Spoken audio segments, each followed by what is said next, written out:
Hello, my dear students.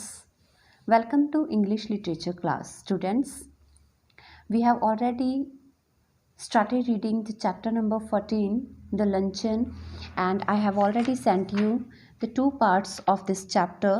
Today, reading from page number 1115 till this paragraph, we have already read that they ordered ice cream and coffee, right?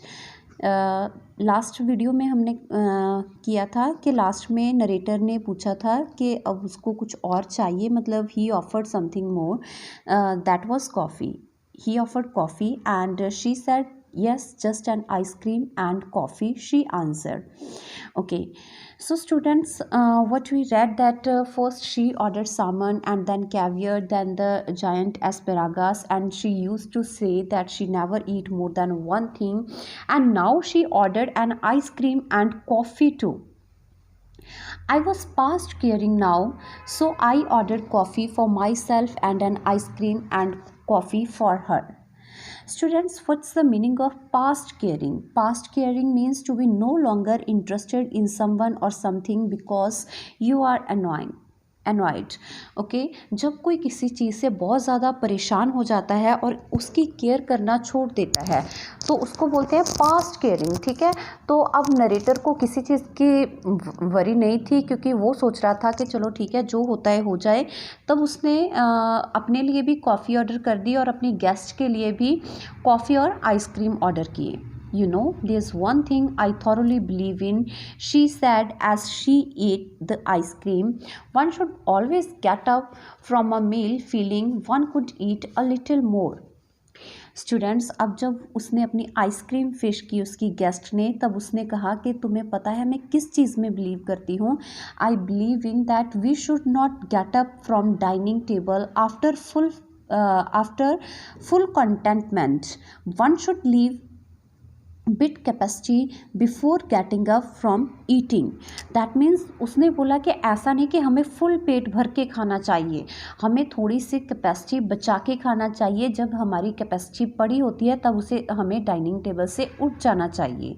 Are you still hungry, I asked faintly. तो मैंने उससे पूछा कि क्या तुम्हें अब भी भूख लग रही है, क्योंकि उसे उसकी बातों से लग रहा था कि शायद उसने कुछ और भी, मतलब उसकी विश हो, डिमांड हो खाने की. आई आस्क्ड फेंटली मतलब I asked slightly. Oh no, I'm not hungry. You see, I don't eat luncheon. I have a cup of coffee in the morning and then dinner, but I never eat more than one thing for luncheon. I was speaking for you. See, students, what did she say there? She even said that she never eat anything for luncheon and she kept ordering more and additional things. And now she said that you know, I don't eat a luncheon, कि मैं तो luncheon में कुछ लेती ही नहीं. सुबह मैं एक कॉफ़ी का कप लेती हूँ और रात को डिनर करती हूँ. लंचन में तो कभी मैं कुछ खाती ही नहीं. I was speaking for you, तो उसने बोला मैं तो तुम्हारे लिए पूछ रही हूँ. Oh, I see. Then a terrible thing happened while we were waiting for the coffee. The head waiter came up to us bearing a large basket full of huge peaches. But surely peaches were not in season then. Lord knew what they cost. I knew a little later, for my guest, going on with her conversation, absent-mindedly took one. C students, अब क्या अजीब सी घटना हुई. क्या हुआ कि वो बातें कर रहे थे, they were waiting for the coffee, वो कॉफ़ी की वेट कर रहे थे और वहाँ पे एक हेड वेटर आया जिसने एक बास्केट पकड़ रखी थी. That basket was full of huge Pitt's. बहुत ज़्यादा पीचेस थी उसमें.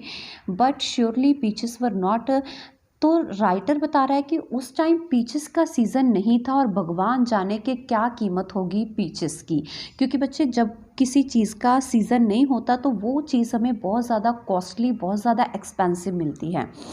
तो उसने बताया कि बातों ही बातों में एब्सेंट माइंडेडली उसकी गेस्ट ने एक पीच उठाई. You see, you have filled your stomach with a lot of meat, my one miserable little chop, and you can't eat any more, but I have just had a snack and I shall enjoy a peach. Now his guest said.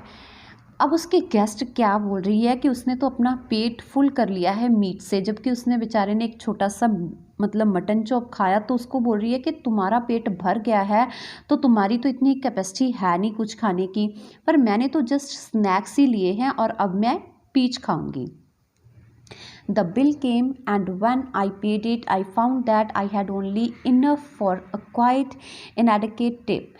Her eyes rested for an instant on the 3 francs I left for the waiter, and I knew that she thought me mean. But when I walked out of the restaurant, I had the whole month before me and not a penny in my pocket. You see students, अब जब bill आया तो writer ने देखा, narrator ने, कि उसके पास सिर्फ 3 फ्रैंक बचे थे, वो भी उसने वेटर को टिप दे दी। और जबकि मतलब फिर भी उसे लग रहा था कि वो वुमेन है वो उसके बारे में क्या सोच रही होगी, कि वो कितना मीन है कि सिर्फ 3 फ्रैंक ही दे रहा है। पर जब वो रेस्टोरेंट से बाहर आया तो उसके सामने पूरा मंथ पड़ा था अभी मतलब सरवाइव करने के लिए, जबकि उसकी पॉकेट में एक पैनी तक नहीं थी। Now moving on the next page. Follow my example, she said as we shook hands, and never eat more than one thing for luncheon. I'll do better than that, I retorted. I'll not eat anything for dinner. I'll eat nothing for dinner tonight. See students, अब जाते जाते जब narrator और वो हाथ मिला रहे थे तो फिर से उस लेडी ने बोला कि उससे मतलब उस लेडी की तरह ही करना चाहिए कि कभी भी लंचन में एक से ज़्यादा चीज़ नहीं खानी चाहिए। हाउ फनी सी। और तब नरेटर बोलता है कि मैं तो इससे भी बेटर करूँगा, मतलब बेटर फॉलो करूँगा। I retorted, that means I answered. ठीक है, तो वो बोलता है कि मैं तो आज डिनर में कुछ भी नहीं खाने वाला। ह्यूमरिस्ट, शी क्राइड गेली जंपिंग इनटू टैब। नाउ वो कैब में बैठते बैठे बहुत खुशी से बोली कि तुम कितने फ़नी टाइप पर्सन हो, कितने जोवियल पर्सन हो। You are quite a humorist. Humorist means a jovial person. But I have had my revenge at last. तो उसने बोला कि मैंने आखिर अपना बदला ले ही लिया। I do not believe that I am a vindictive man. मुझे विश्वास नहीं हो रहा है कि मैं कैसे एक रिवेंजफुल पर्सन हो सकता हूँ, कैसे एक बदला लेने वाला पर्सन हो सकता हूँ। But when the gods take a hand in the matter, it is understandable to observe the result with satisfaction. Today she weighs 21 stone. See students, अब वो बता रहा है कि जब भगवान मदद करते हैं तो काम बन ही जाता है, रिज़ल्ट अच्छा ही आता है।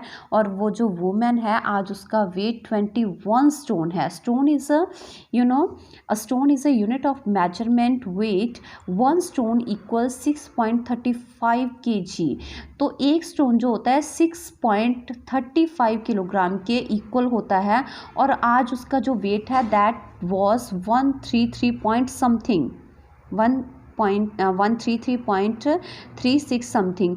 तो उसका जो वेट है 20 साल के बाद जब वो मिले थे 133.36 kg हो गया था, मतलब 100 kg से 33 kg ज़्यादा।